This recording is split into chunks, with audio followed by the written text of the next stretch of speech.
TCFC.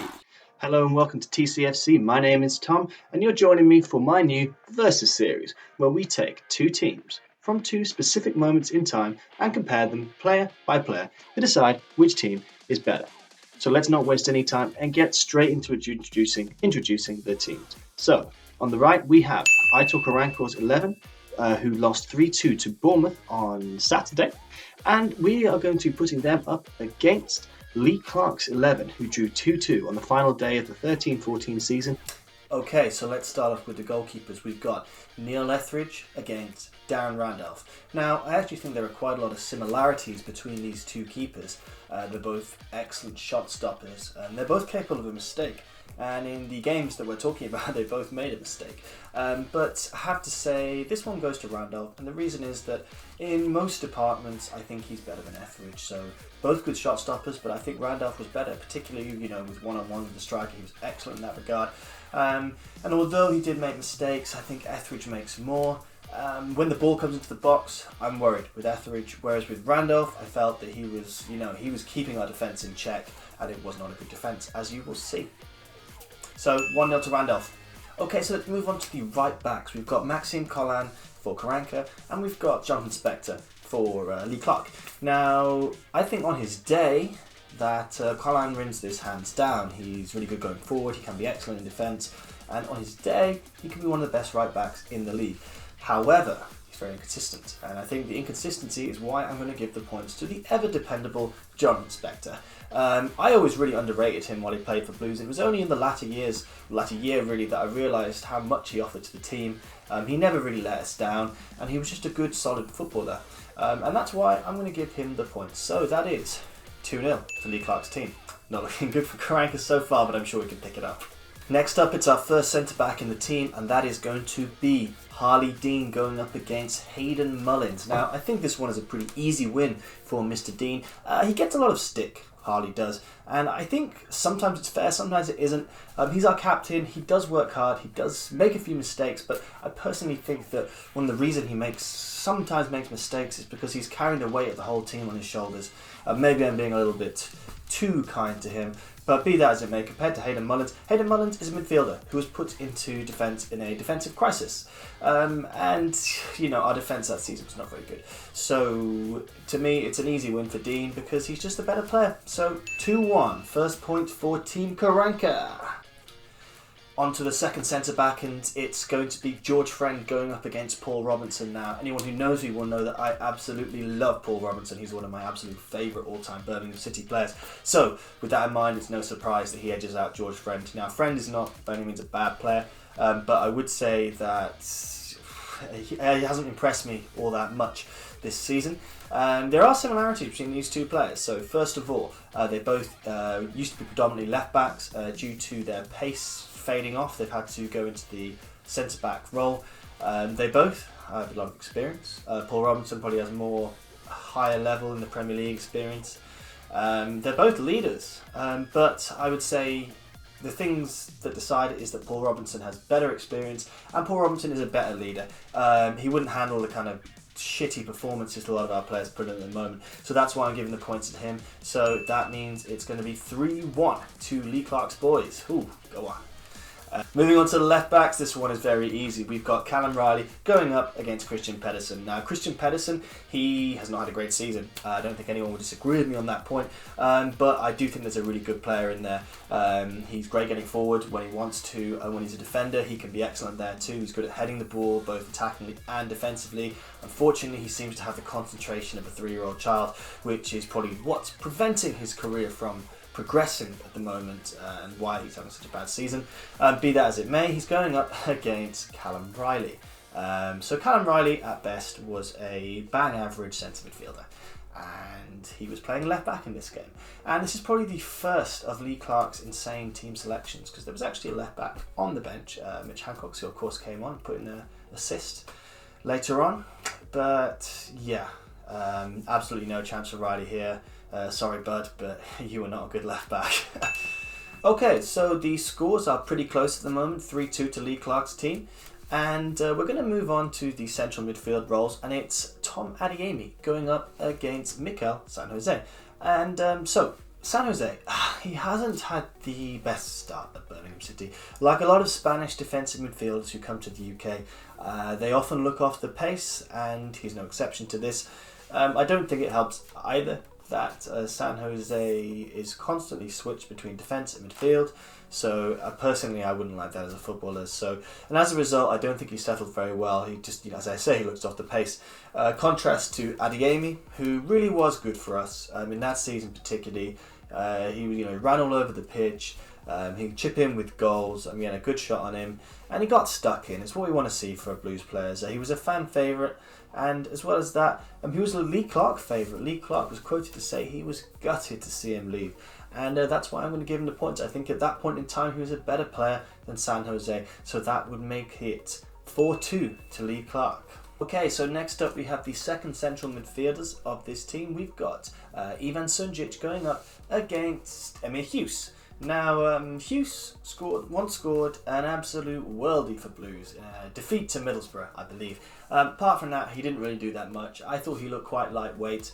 Apart from that great goal, he didn't really contribute too much. So I am going to give the points to Sunjic, despite the fact he hasn't had the best of seasons, and he was one of the other players whose form really deteriorated after lockdown. So comparing the two players, I think Sunjic obviously offers more defensively. He did make a bit of a fuck up against Bournemouth, but generally he works hard in defence. He's great at defensive headers. He very occasionally offers a little bit going forward, but not very often. It'd be interesting to see what happened. I've said this before. If we actually drop Sunjic, I think he might be one of those players that does a lot behind the scenes that we don't really see, and off the ball is what I mean.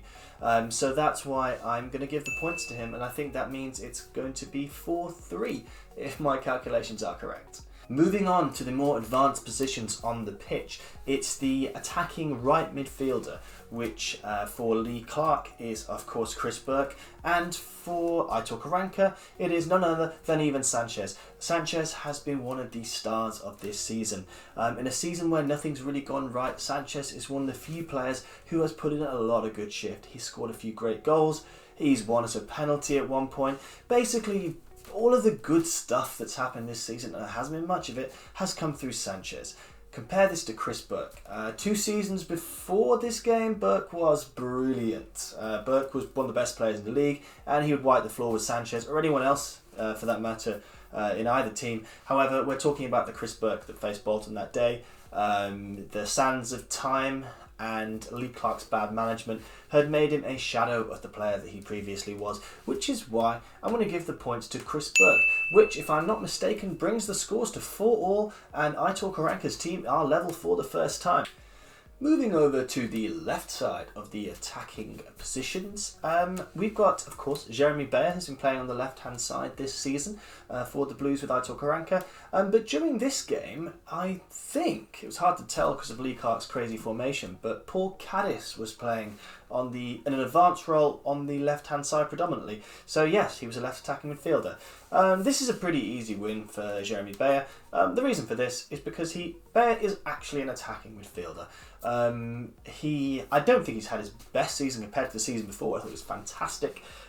In my opinion, I think he is much better on the right-hand side, and I'd love to see him played out there with Sanchez out on the left, but I don't think we're going to see that. It's just not the way that Karanka operates. You have to have inverted rings. You have to have it. You must do it.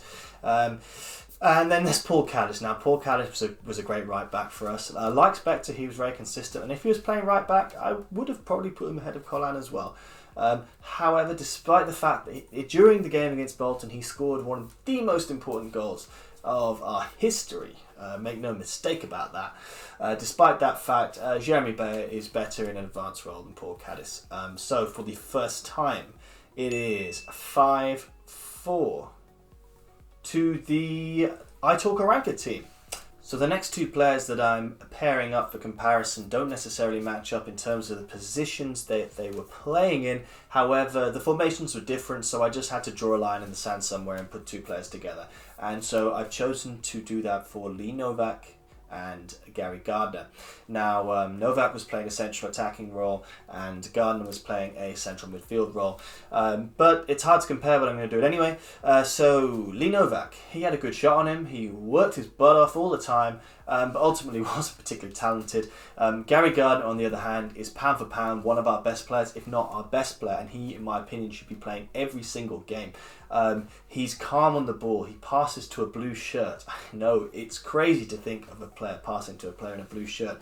He also carries the ball forward, which is another thing that no one seems to do. When he's playing, we look a lot better. He also links up really well with Sanchez. On a number of occasions, he's linked up well with him. An absolute asset to the team, and I really hope we see him starting the majority of games for the rest of the season. So, as I say, pound for pound, he's a better player than Lee Novak.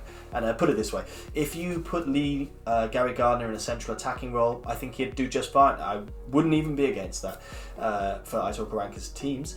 But if you put Lee Novak in a central midfield role, it would be an absolute disaster. So that's why I've got to give the points to our Gary, which brings the scores to 6-4, I think. Okay, so we've only got one more position to do, and that is, of course, striker. These scores are currently set at 6-4 to Aitor Karanka's 11. So it's an unassailable lead, but let's see if they can claw it back. We've got Nikola Zigic going up against Scott Hogan. Now, much like with Chris Burke, if this was the Nikola Zigic of a couple of seasons before, the one that lifted the Carling Cup with Blues, I would 100% give it to Zigic. However, we were looking at a different Zigic. This was the Zigic who had scored 7 times in 33 appearances that season, albeit a lot of them were substitute appearances, and going up against Scott Hogan, who scored 5 goals in 19 appearances, I think. Don't hold me to that. So neither of those scores are particularly impressive, but I actually think that Hogan is a talented player. Like all strikers, he's going on confidence, and I think his confidence is starting to rise. Obviously, he scored 2 goals last week. He looks hungry. He looked devastated to be taken off. I think the season for Zigic, he had looked a little bit disinterested. I know he'd had some kind of argument with Lee Clark, but it's one of those behind-the-scenes things that we'll never really know about. If it was the Zigic from a couple of seasons before, 100% Zigic would win. However, it's not. I really believe that Hogan is about to push on, get a bunch of goals for us, and I actually think that his goals are going to help to keep us up, whether we sack Karanka or not. Okay, so that's the end of the rankings. Aitor Karanka's team has won by 7 points to 4. So what have we learned from this? I'd say there's 2 major takeaways from this. One is that our team is underperforming at the moment, which is a negative. But the positive of this is that our team is probably good enough to take us out of the relegation zone. And with a little bit of luck, whether we sack Karanka or not, I think we're good enough and will pull out of this relegation zone. So that's the end of the video. Thank you so much, as always, for watching. Don't forget to like the video, subscribe to my channel, and share it with all your pals. Keep right on to the end of the road, guys, and have a lovely weekend. Bye.